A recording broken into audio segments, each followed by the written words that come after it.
Good morning students. आज हम लोग रॉबर्ट फ्रॉस्ट की पोम फर्स्ट फ्लाइट से रॉबर्ट फ्रॉस्ट की poem dust of snow class tenth में पढ़ेंगे।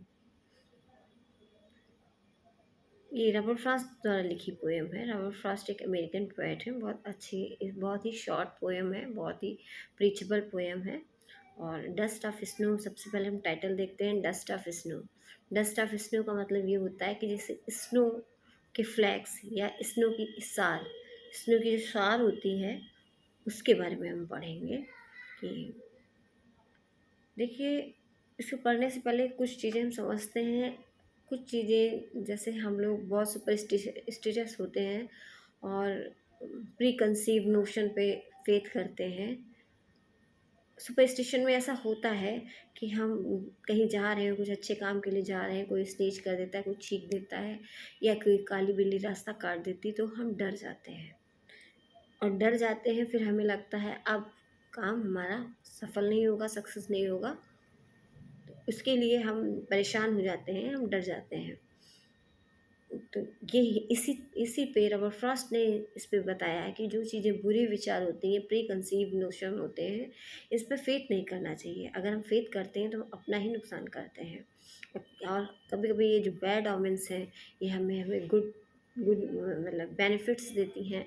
और कभी कभी हमारे लिए बहुत अच्छी होती हैं, प्रीसियस होती हैं। तो किसी भी चीज़ के लिए हमें प्री कंसीव नोशन नहीं बनाना चाहिए, पहले से पूर्वाग्रह नहीं बनाना चाहिए कि काली बिल्ली ने रास्ता काट लिया तो हमारा काम बिगड़ेगा ही। सबसे पहले हम देखते हैं इसकी कुछ समरी, थोड़ा समरी पढ़ लेते हैं। Dust of snow is a short and beautiful poem written by Robert Frost. Robert Frost के द्वारा लिखी गई एक छोटी सी कहानी है जो बहुत ब्यूटीफुली डिफाइन है। It is a motivating poem, motivate करती है हमें, that tell us how our view of perceiving things changes our minds and put a greater impact on our lives। Motivate करती है, हमें बताती है कैसे हम परसीविंग थिंग चीज़ों को देखते हैं। वो चीज़ें हमारे दिमाग को हमारी धारणा से जोड़ लेते हैं, हमारे ब्रेन को क्या कहते हैं, ग्रेटर इम्पैक्ट डालता है हमारी लाइफ में। By enjoying the simple moments of life, enjoying the simple moments of life, हम छोटी छोटी जीवन में क्या करते हैं, उसी से अपने जीवन की कुछ चीज़ों को सिंपली इंजॉय करते हैं। We can get rid of our days to day problem and worries.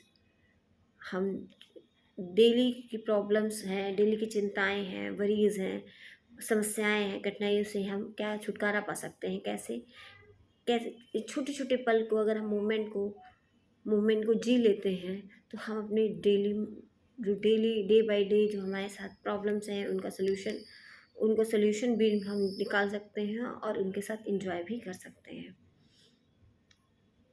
लेकिन अगर हम उन सब चीज़ों को बुरे विचार मानेंगे, अपशगुन मानेंगे, तो हमें क्या होगा, हम डर में जिएंगे और हम अपनी लाइफ को जी नहीं पाएंगे, अच्छे से नहीं जी पाएंगे। This also helps us in living happy and healthy life. हमें अगर फिज़िकली मेंटली स्ट्रांग रहना है या हेल्दी लाइफ जीना है तो हमें सबसे पहले क्या करना होगा कि हमें अपने बैड ओमेंस या प्री कंसीव्ड नोशन को चेंज करना होगा। हमें ये बुरे विचार हर वक्त हम अपनी लाइफ को एंजॉय कर सकते हैं।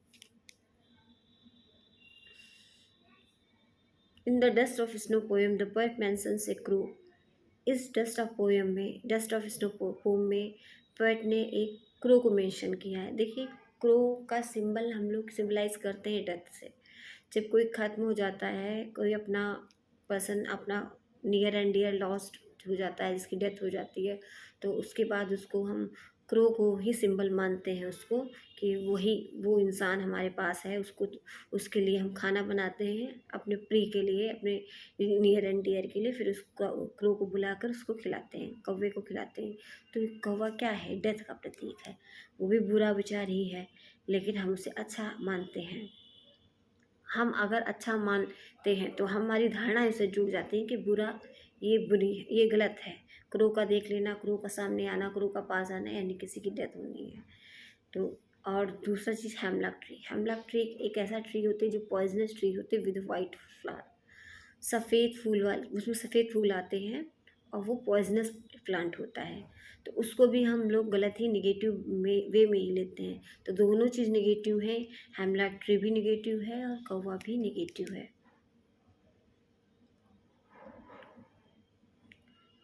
ये दोनों ही depressive and sorrowful mood of the poet बताते हैं कि ये दोनों ही कवि के प्रतीक, तो सिंबल तो शाहरुख का होते हैं और बैड ओमेंस होती हैं, लेकिन कवि के ब्रेन को चेंज करती हैं। ये दोनों ही चीज़ें कवि के मूड को बदल देती हैं। Since the poet was not in a good mood, क्योंकि कवि अच्छे मूड में नहीं था, कभी दुखी था किसी बात को, डे बाय डे की प्रॉब्लम्स होती हैं, उस प्रॉब्लम से कभी बहुत दुखी था। He sees nature in the same way, वह क्या करता है, प्रकृति में उसी प्रकार देखता है, बहुत दुखी मन से देखता है।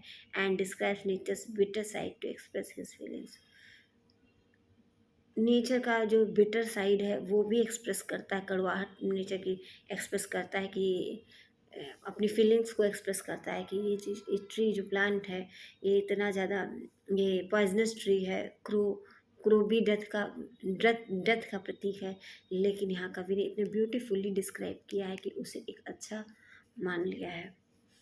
उस मतलब एक उसके आने से या उसके सामने पास होने से, उसको देखने से कवि का मूड चेंज हो जाता है। कवि का जो डे है, आधा दिन तो वो डिप्रेशन में या डेली प्रॉब्लम्स में वरी है, आधा दिन तो उसका ऐसे ही खराब हो जाता है। लेकिन जब आधे दिन में ये दोनों चीज़ें जो निगेटिव चीज़ें हैं वो उसके दिन को पॉजिटिव बना देती हैं और वो खुशी खुशी अपना दिन को पास आउट करता है और रिग्रेट होने से बच जाता है। तो ये हमारी समरी थी। हम पढ़ते थोड़ा text poem. The way a crow shook down on me the dust of snow from a hemlock tree has given my heart a change of mood and saved some part of a day I had rued. यहाँ पे कवि ने बहुत ही beautifully lines written की हैं, pome compose की है। The way A crew, कवि एक पेड़ के नीचे बैठा हुआ है और जिस तरीके से क्रो ने शुक डाउन ऑन मी, मेरे ऊपर द डस्ट ऑफ स्नो, किसकी बौछार की, स्नो की बौछार की, शार किया, यानी कहीं से कौवा उड़कर आया होगा, पेड़ पर बैठा होगा और मैं उस पेड़ के नीचे बैठा था, तो मेरे ऊपर क्या हुआ, उस जो विंटर सीजन है, ठीक है, फॉग विंटर सीजन है, तो आइस जमी हुई है पेड़ पर। एक कौवा आता है उस पेड़ पर बैठता है, बैठने से क्या होता है, जब वो बैठता है तो उस आइस जो होती है वो शार होती है, वो गिरती है, छोटे छोटे पार्टिकल्स ऑफ आइस होती है, वो गिरते हैं उसके ऊपर बौछार के रूप में। कहाँ से, from a hemlock tree, hemlock tree भी बैड ओमेंस का ही है, पॉइजनस प्लांट है, हेमलॉक ट्री से ही गिरता है। हेमलॉक ट्री भी एक तो अशुभ, कौवा भी अशुभ, लेकिन दोनों ने ही क्या किया, उसके हैज़ गिवन माई हार्ट, उसके हृदय को चेंज कर दिया, क्योंकि वो डे बाई डे की प्रॉब्लम्स वरी से बहुत चिंतित और दुखी है और उसको खुश किया। A change has given my heart a change of mood and saved some part of a day I had rued, और saved some part of a day I had rued, जो मैंने रिग्रेट में बिताया, I had rued मतलब held in regret, जो मैंने regret में, पछतावे में, पश्चाताप में बिताया, उस वो आधा दिन तो मेरा पश्चाताप में चला गया, लेकिन जो दिन बचा था उसको उसने सेव कर लिया, बर्बाद होने से बचा लिया। किसने, हेमलॉक ट्री ने भी और क्रो ने भी, जो दोनों चीज़ें अपशगुन है पर उसके मूड को दोनों चीज़ें हैप्पी कर रही हैं, उसको हील कर रही हैं, उसको हेल्दी लाइफ जीने के लिए इंस्पायर कर रही हैं। तो यही कवि का कहना है कि छोटी छोटी चीज़ें जो होती हैं हमारी डेली लाइफ में, जो हम प्रॉब्लम्स क्रिएट करती हैं, या हम अपनी धारणाएं ऐसी बना लेते हैं, जो बैड ओमेंस के साथ भावनाएं बना लेते हैं, जिससे हम प्रॉब्लम में आ जाते हैं। और अगर हम इस चीज़ों को अच्छा फील करें, नेचर हमेशा हमें रिलीफ देती है, कंसोल देती है।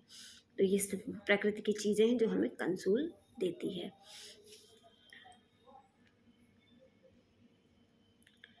This poem presents a simple moment, ये यह कविता जो है एक सिंपल मोमेंट है, एक बहुत ही एक ऐसा मोमेंट दिखाया जो बहुत सिंपल है, बहुत आसान है, but it has a larger significance, लेकिन इसका महत्व बहुत बहुत है, अत्यधिक है।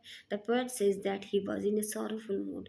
कवि कहते हैं कि वह दुखी मूड में है, and was sitting under a hemlock tree, और वह एक हेमलॉक ट्री के नीचे बैठा हुआ है। और कौन सा सीज़न है? विंटर का सीज़न है। And there was a snow all around, और चारों तरफ क्या है? बर्फ ही बर्फ है। A crow was sitting on the same tree, एक कौवा उसी पेड़ के नीचे पर बैठा बैठा हुआ है था। डाउन, क्रू क्या करता है? हिलता डुलता है। डस्ट ऑफ स्नो, आइस के पार्टिकल्स गिरते हैं। When small particles of snow fell on the poet, एक छोटा सा पार्टिकल कवि के ऊपर गिरता है तो उसे हेड हो या सोल्जर हो, कहीं पे भी गिरता है, उससे क्या होता है? कभी जो अप वरी में परेशान है, डिस्टर्ब है, और प्रॉब्लम्स सोच रहा है, टेंशन में है, उसका ध्यान डिस्ट्रैक्ट होता है और उसे बड़ा अच्छा फील अवस्था में आ जाता है। कभी कभी हम क्या होते हैं कि हम सोचते, इतना सोचने लगते हैं, टेंशन में आते हैं, कहीं किसी दूसरी दुनिया में चले जाते हैं, हैं और सोचते रहते हैं कि छुट्टी होती हैं, बैड ओमेंस हो सकती हैं, लेकिन वो ही चीज़ें कवि के मूड को चेंज कर देती हैं। जो हम मानते हैं कि बैड ओमेंस हैं, लेकिन कवि का मानना है कि ये चीज़ें हमारे लिए कभी कभी हमारे लिए अच्छा, अगर हम ऐसे सोचते हैं कि धारणा सोचते हैं कि ये चीज़ें हमारे लिए अच्छी भी हो सकती हैं। He he was a vacant from his thought, and वह क्या जगा देती हैं उसको, अपने थाट से, जो जिस विचार में खोया हुआ था उससे वो जग जाता है। Notice the simple activity get going around him, फिर वो नोटिस करने लगता है जो छोटी छोटी चीज़ें हैं, चिड़िया चहक रही हैं, पेड़ है, पौधे हैं, वो चारों तरफ देखने लगता है अपने ध्यान से, उसका ध्यान इधर उधर अपनी प्रॉब्लम से हट कर नेचर को एंजॉय करने लगता है। The change the poets mood, और कवि का मूड भी बदल जाता है जब नेचर को एंजॉय करने लगता है। तो कभी देखिए, हमेशा से नेचर ने हमको हील किया है। जब भी हम डिप्रेशन में होते हैं, टेंशन में होते हैं, तो नेचर की छोटी छोटी चीज़ें जो हैं वो हमारे ब्रेन को अच्छा फील कराती हैं। ही सडनली रियलाइज दैट, वह अचानक से रियलाइज़ करता है कि he had wasted his time being in sorrow, उसने क्या किया? अपना समय जो है शायरों में, दुख में वेस्ट कर दिया। तब उसे एहसास होता है कि मैंने तो अपना आधा दिन दुख और चिंता में व्यतीत कर दिया, और नेचर तो बड़ी खूबसूरत है, और नेचर को एंजॉय कर रहा है वो डेली डेली लाइफ रूटीन के बाद। And now he should utilise his remaining day to do some useful task, और वहाँ उसे क्या करना चाहिए? जो जो बचा हुआ दिन है उसमें यूजफुल टास्क करने चाहिए, महत्वपूर्ण कार्य करने चाहिए। This realization changes his mood and fills with positive energy, और ये रियलाइजेशन जो ये एहसास है उसके मूड को भी बदल देता है और उसको पॉजिटिव एनर्जी भी देता है। तो देखिए, वो हेमलॉक ट्री पॉइजनस ट्री है, क्रो डेथ का सिंबल है, पर दोनों ही क्या कर रहे हैं? एनर्जी दे रहे हैं उसको, किसको? कवि को दे दी है एनर्जी, कवि के लिए अच्छे हो गए, बेनिफिशियल, क्योंकि कवि का नोशन इससे जुड़ गया कि उस मतलब लोगों का नोशन, प्री कंसीव नोशन है कि ये चीज़ें गलत हैं, ये चीज़ें डेथ हो सकती, डर भी सकता था, लेकिन कवि के मूड को एकदम उसने चेंज कर दिया, तो ये सब चीज़ें आपके लिए अच्छी भी हो सकती हैं। His depression and sadness are washed away by the light shower of dust, snow dust. जो हल्की हल्की बौछार है स्नो की वो क्या करते हैं? उसके डिप्रेशन को धुल देती है, और सैडनेस, डिप्रेशन और जो दुखी है उस दुख को ख़त्म कर देती है। And he gets ready to use the rest of the day in a good manner and with positive vibes के साथ, गुड मैनर, अच्छे तरीके से वो जो बचा हुआ दिन है उसको इंजॉय करना करने का काम शुरू कर देता है। Thank you class. Thank you class.